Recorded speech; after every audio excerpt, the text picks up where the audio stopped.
भारतीय राष्ट्रीय महिला कांग्रेस, जो भारतीय राष्ट्रीय कांग्रेस का एक अग्रिम संगठन है, 29 जुलाई दिन सोमवार भारत की राजधानी दिल्ली से देशव्यापी एक आंदोलन की शुरुआत करने जा रहा है। ये आंदोलन भारत की राजधानी से निकलता हुआ हर राज्य की राजधानी, हर बड़े शहर से होता हुआ देश के हर जिले में ये आंदोलन पहुंचेगा। इस आंदोलन की 3 महत्वपूर्ण और बड़ी मांगे हैं। हमारी इन 3 मांगों में सबसे पहला हमारा जो आता है वो है राजनीतिक न्याय, राजनीतिक भागीदारी। इस राजनीतिक न्याय और राजनीतिक भागीदारी के तहत हमारी मांग है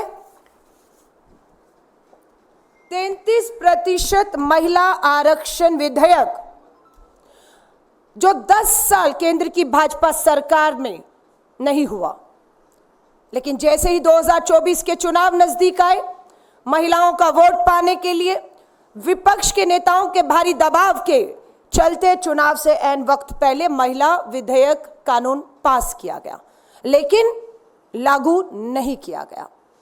हमारी पहली मांग है इस देशव्यापी आंदोलन जो शुरू होने जा रहा है 29 जुलाई को, कि 33% महिला आरक्षण कानून लागू करो, आज करो, अभी करो। हमारी इसमें मांग है कि हमारी जो SC ST के साथ अति पिछड़े वर्ग की OBC बहनें हैं, उनकी भी इस आरक्षण में जगह और भागीदारी को सुनिश्चित करके उसे लागू किया जाए। हमारी मांग है कि अभी जिन राज्यों में विधानसभा चुनाव आने हैं, सत्र चल रहा है, इस पर चर्चा की जाए, इसे लागू किया जाए।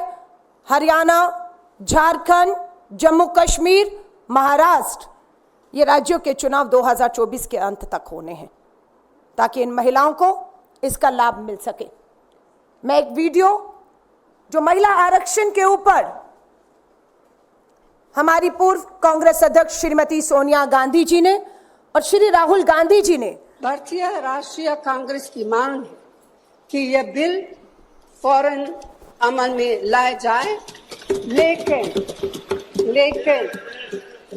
लेकिन इसके साथ ही कास्ट सेंसस कराकर schedule caste, schedule tribe, OBCs की महिलाओं के आरक्षण की व्यवस्था की जाए। सरकार को इसे साकार करने के लिए भी जो कदम उठाने की जरूरत है वह उठाने ही चाहिए। सबसे पहले ये जो महिला का बिल है, इसको आप पास कीजिए, आज पास कीजिए, ये जो आपके लागू कीजिए। और ये जो डिलिमिटेशन है जो आपने बोला है, और ये जो सेंसस है, इसकी कोई जरूरत नहीं है। 33% आप महिलाओं को सीधा दें।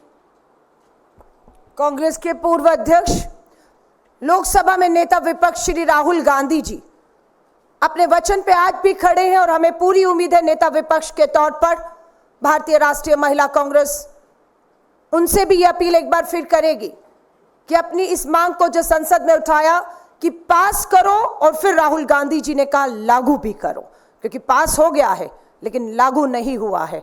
हम इस मांग को दोहराते हैं और इस मांग को लेकर हमारे आंदोलन की ये पहली सबसे बड़ी मांग है, जिसपे देश भर से महिलाएं 29 जुलाई दिन सोमवार राजधानी दिल्ली के जंतर मंतर पर पहुंचेंगी और आंदोलन की हम देशव्यापी शुरुआत करेंगे। हमारी इस आंदोलन की दूसरी सबसे बड़ी मांग है कि आज महिलाएं बढ़ती महंगाई, बढ़ती बेरोजगारी का शिकार हो रही हैं। बढ़ती महंगाई और बढ़ती बेरोजगारी के कारण बहुत सी बहनों ने बताया वो घरेलू हिंसा का भी शिकार हो रही हैं। हम मांग करते हैं कि देश की आधी आबादी को महंगाई से राहत दी जाए। उम्मीद थी कि इस बजट में महिलाओं को महंगाई से राहत मिलेगी, पर यह बजट निराशा भरा रहा। ना महिलाओं के लिए नौकरियां, और ना महंगाई से राहत की इसमें कोई चर्चा हुई। हमारी मांग है कि महिला को यहां पर महालक्ष्मी योजना लागू करने का हम मांग करते हैं। क्या थी ये महालक्ष्मी योजना? कांग्रेस के न्याय पत्र में महालक्ष्मी योजना की महंगाई और बेरोजगारी से लड़ने के लिए देश के हर गरीब परिवार की एक महिला को साल का 1 लाख रुपया आर्थिक मदद दी जाएगी। हर महीने लगभग 8,500 के करीब सीधा उनके बैंक खातों में डाला जाएगा। हम ये मांग करते हैं कि ये जो आर्थिक मदद है महालक्ष्मी योजना को महिलाओं को बेरोजगारी राहत, महंगाई से राहत देने के लिए सीधा उनके खातों में पैसा डालकर उनका आर्थिक सशक्तिकरण, आर्थिक न्याय किया जाए। हमारी तीसरी इस आंदोलन की सबसे बड़ी मांग है, हमने राजनीतिक न्याय, राजनीतिक भागीदारी की बात की, हमने आर्थिक न्याय, महालक्ष्मी योजना की राहत देने की बात कही। हमारी तीसरी मांग सामाजिक न्याय और सुरक्षा का अधिकार की हम बात करते हैं।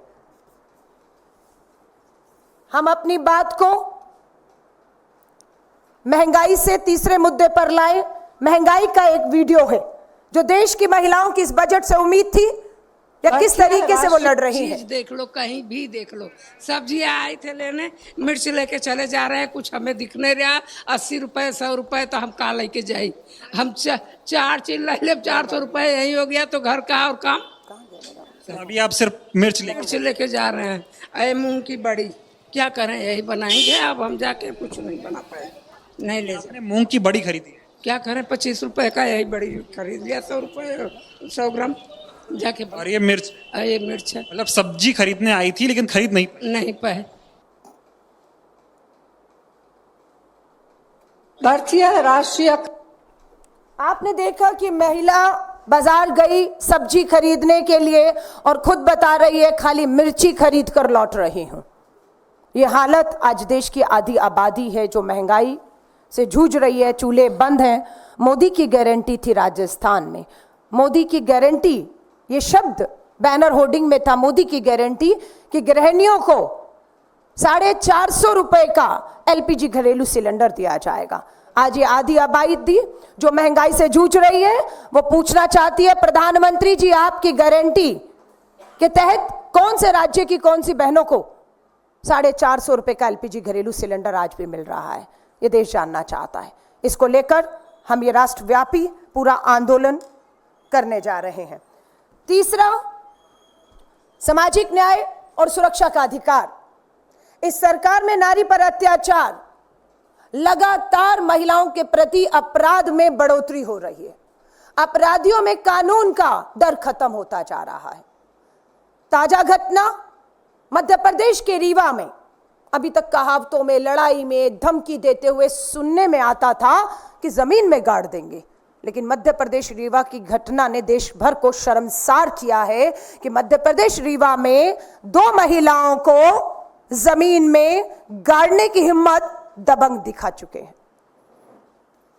मध्य प्रदेश पूरी महिला कांग्रेस घटना की रात को ही दोनों पीड़ितों को मिलने उनके घर पहुंचती है। वीडियो कॉल पर दोनों महिलाओं से मेरी पूरी डिटेल में बात होती है कि किस तरीके से वो लगातार थानों में चक्कर काट रही थी, न्याय मांग रही थी, न्याय नहीं मिला, इसलिए दबंगों की हिम्मत हो गई कि जिंदा महिलाओं को जमीन में गाड़ने की। महिला आयोग, मुख्यमंत्री, सरकार पूरी भाजपा की मध्य प्रदेश, देश के प्रधानमंत्री, बेटी बचाओ लाडली योजना, ये है लाडली योजना की जिंदा बहन बेटियों को जमीन में गाड़ने की हिम्मत तक इस देश में हो रही है और कहीं कोई चर्चा, कोई आवाज नहीं है। मैं इसी वीडियो को आपको दिखाना चाहती हूँ, इसकी सच्चाई कि जब बहनों से बात हुई तो वो कितनी डरी हुई थी, न्याय नहीं मिल रहा है उन्हें।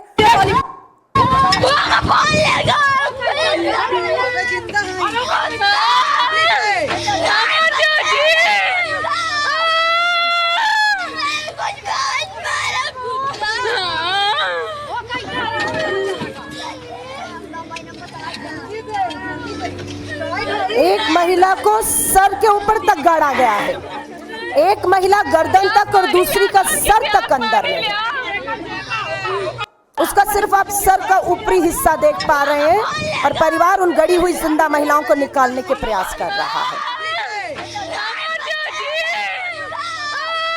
मुझे समझ नहीं आई, हमने सच में मीडिया में, सड़कों पर, पूरे मध्य प्रदेश में आंदोलन हुआ, हर जिले में इसका आंदोलन हुआ, पर इस तरह की घटनाएं ना हो, कोई हिम्मत ना दिखाई, इसलिए देशव्यापी आंदोलन ये एक नहीं अनेकों उदाहरण है।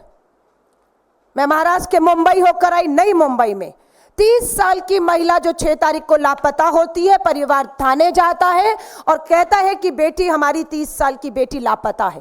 थाना मोबाइल का ट्रेस करने की बजाय, सीसीटीवी फुटेज देखने की बजाय परिवार को कहता है 30 साल की है, बच्ची नहीं है, लौट आएगी।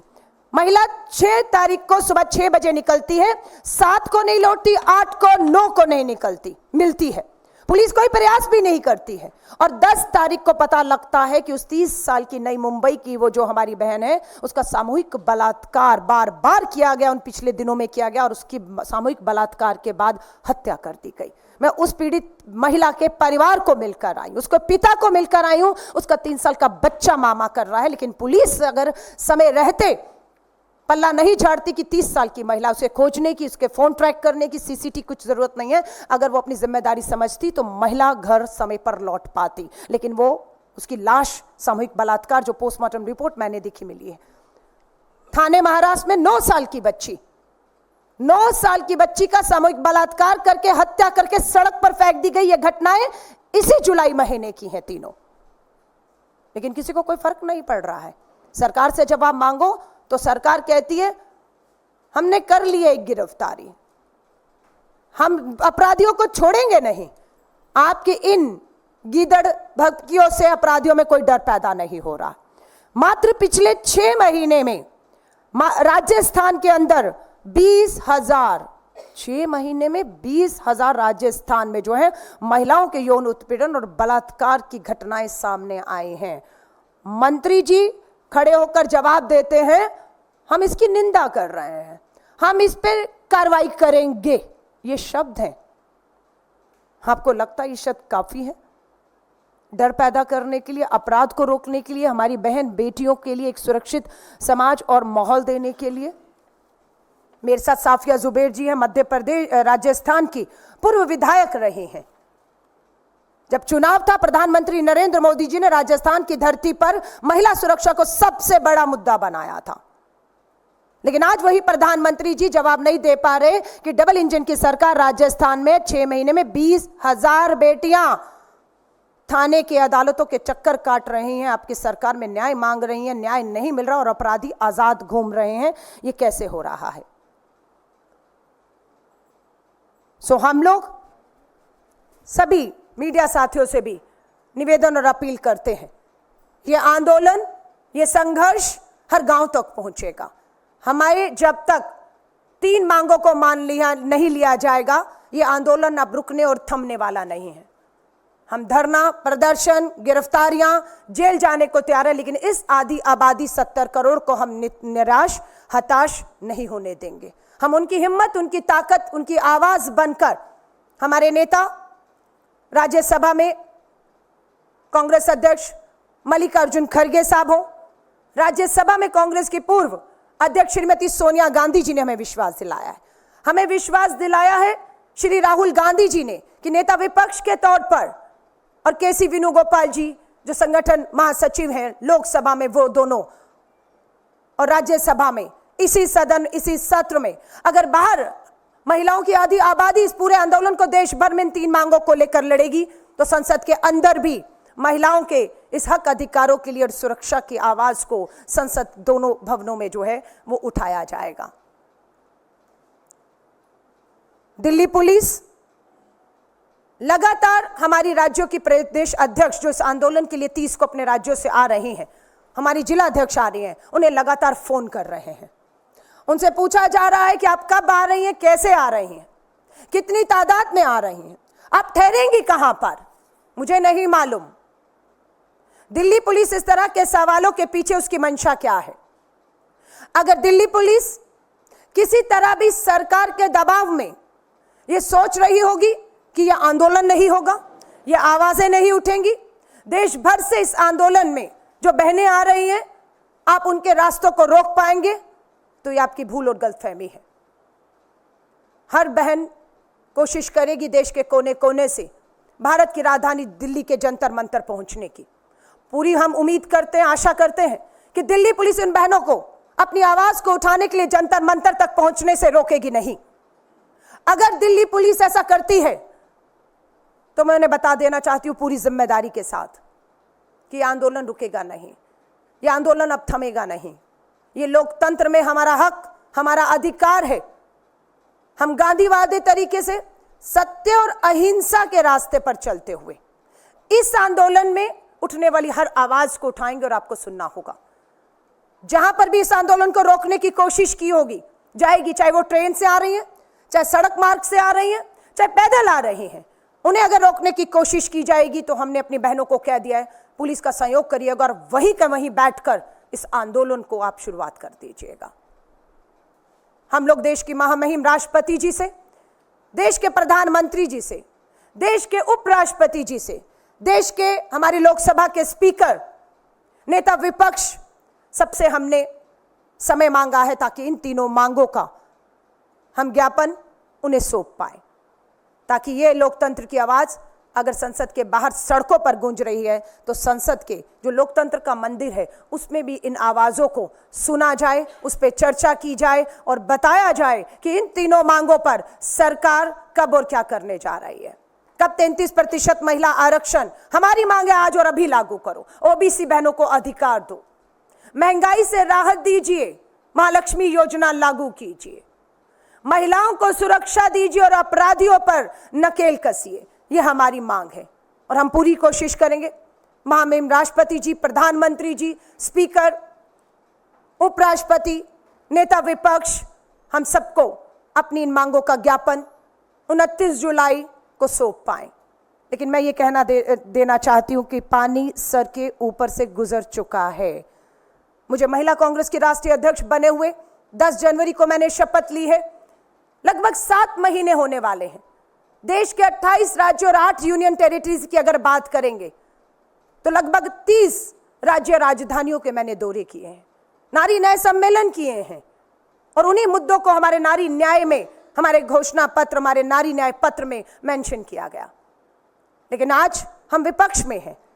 हमसे हर नारी पूछ रही है कि क्या अब आप विपक्ष में हैं, जो वायदे आपने किए उनका क्या होगा। हम विपक्ष में हैं, हम विपक्ष का धर्म निभाएंगे। हम अपनी जो आपसे वायदे किए वो आज हमारी मांगे हैं और हम उन मांगों के ऊपर इस सरकार को विपक्ष में रहते हुए घेरेंगे और मजबूर करेंगे कि वो राहत महंगाई से लेकर हो, सुरक्षा को लेकर हो, आंगनवाड़ी बहनें, आशा वर्कर बहनें, मिड डे मील बहनों का मानदेय दुगना करने का हमारा वायदा था। उम्मीद थी इस बजट में ये कहा जाएगा कि केंद्र का जो मानदेय केंद्र की तरफ से इन आंगनवाड़ी, आशा वर्कर और हमारी बहनों को जाता है उसे दुगना किया जाएगा, पर दुर्भाग्य है कोई राहत इस महंगाई बेरोजगारी में उनको नहीं मिली है। हम इस लड़ाई को विपक्ष में विश्वास दिलाते हैं देश की आधी आबादी को। हमारी बहुत सी बहनें जो अन्याय और अत्याचार सहन रही हैं उनको भी हम आमंत्रित कर रहे हैं कि आइए 29 जुलाई को आपके पास जिस तरह का भी जघन्य अपराध हुआ है, ये मंच आपका है। हम आपको मंच और ताकत देते हैं। बुलंद करिए आपकी आवाजों को। हम मजबूर करेंगे इस तानाशाह सरकार को, उन बहन बेटी और उनके परिवार जो न्याय मांग रहे हैं उनकी आवाजों को सुनने के लिए मजबूर करेंगे इस सरकार को और हमारा मंच उनके लिए उपलब्ध है। मैं अंत में सिर्फ यही कहूंगी, ये आंदोलन भारत की राजधानी दिल्ली से हर राज्य की राजधानी, हर बड़े छोटे शहर से गुजरता हुआ देश के हर जिले में, हर गांव तक पहुंचेगा और ये हमारा आंदोलन कब तक जारी रहेगा।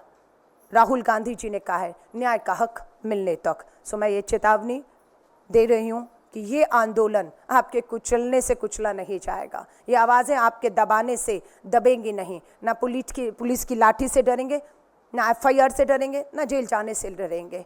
हम महिलाएं सर पे कफन बांधकर इस आधी आबादी को सुरक्षा, उसका हक, उसका अधिकार दिलाने के लिए निकली हैं और ये आंदोलन न्याय का हक मिलने तक जारी रहेगा, ये मैं बताना चाहती हूँ। आप सभी पत्रकार साथियों का धन्यवाद और आपका कोई भी सवाल हो उसके जवाब मैं देने के लिए यहाँ तैयार हूँ।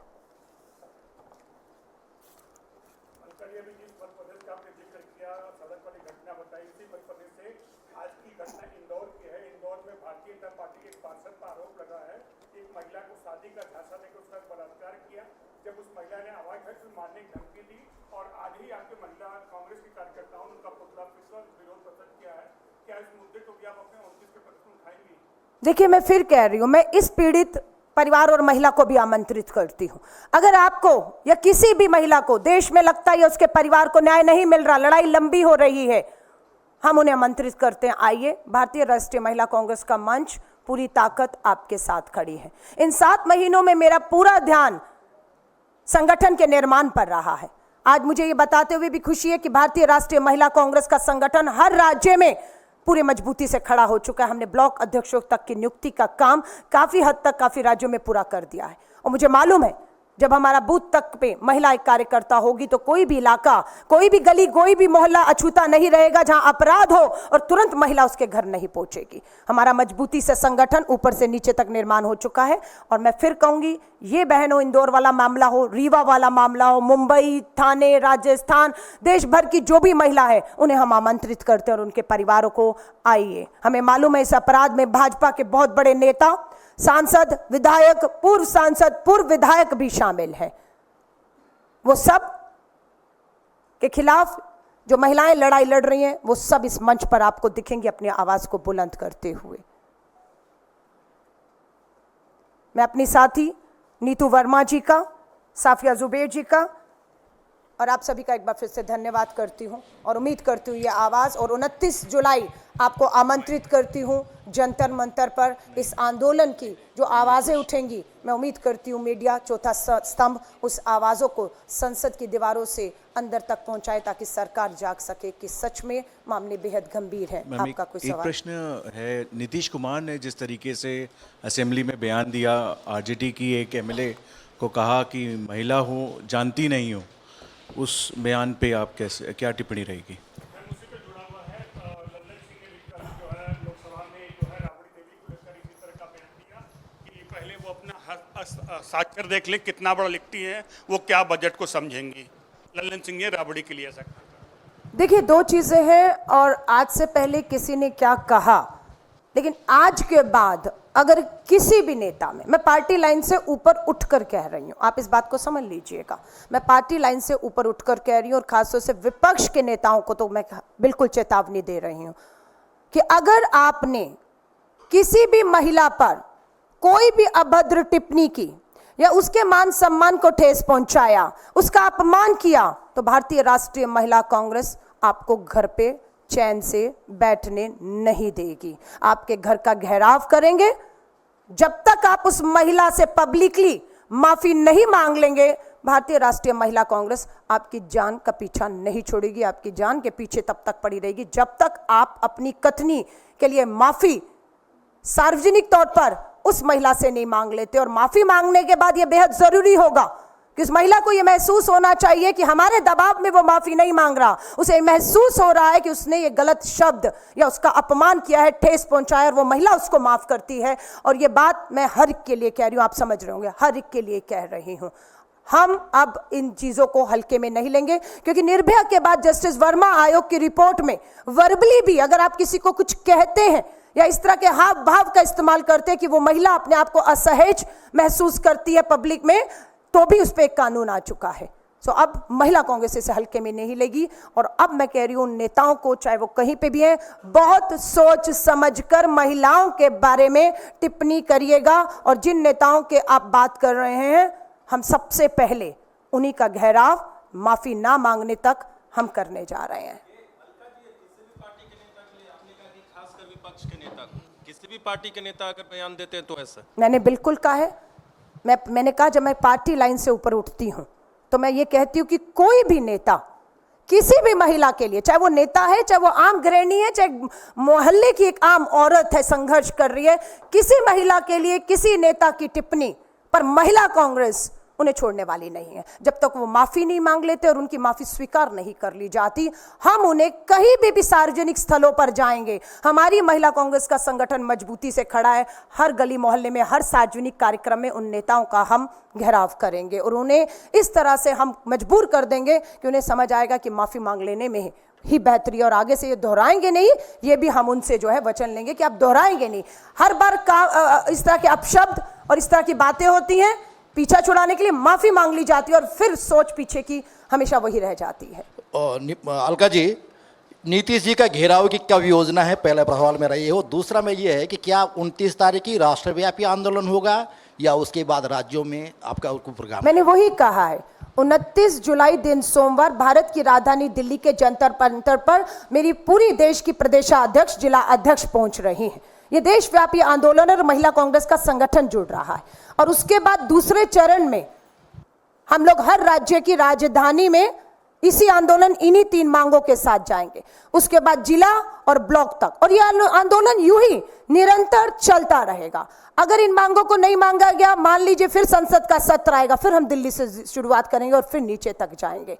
आज जैसे मैंने आज प्रेस वार्ता करके एक राष्ट्रीय स्तर पर इन 3 मांगों के लिए देश की सरकार तक आवाज पहुंचाई है, अब ठीक इसके बाद हमारी हर प्रदेश महिला कांग्रेस अध्यक्ष अपने अपने राज्यों में इसी तरह की प्रेस वार्ता करके इस बात को, इन मांगों को मीडिया के माध्यम से देश भर में उठाएंगी और हमारे इन सभी राज्यों के बाद हमारी जिला स्तरीय प्रेस कॉन्फ्रेंस भी होंगी, ताकि ये जो मांगे हैं ये सरकार के साथ 70 करोड़ की आबादी को भी अब महसूस हो पाए कि हाँ, एक संगठन है जो मेरे लिए है, जो मेरे लिए लड़ रहा है, मुझे न्याय और हक दिलाने के लिए लड़ रहा है, और उसकी उम्मीद हम बनेंगी। इस विश्वास के साथ ये प्रेस कॉन्फ्रेंस, ये आंदोलन तब तक जारी रहेगा जब तक न्याय का हक नहीं मिल जाता। धन्यवाद। करंट से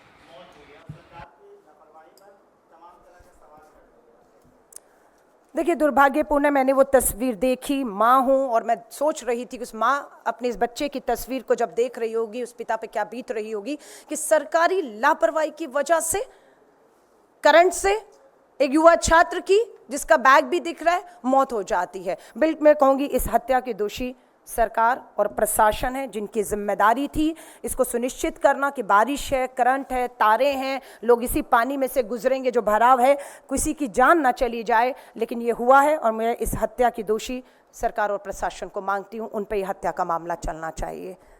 एक फोटो, धन्यवाद। ये 33% वाला, एक बार, एक 33% वाला है, 33% वाला, हाँ, सबसे नीचे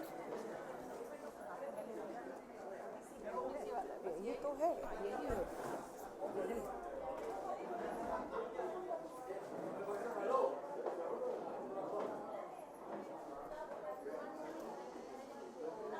आप ऐसे करिए, 2 पोस्टर पकड़ लीजिए, एक आप महालक्ष्मी योजना लागू करो, आप यही रखो, आप साधा थोड़ा उधर हो जाओ, या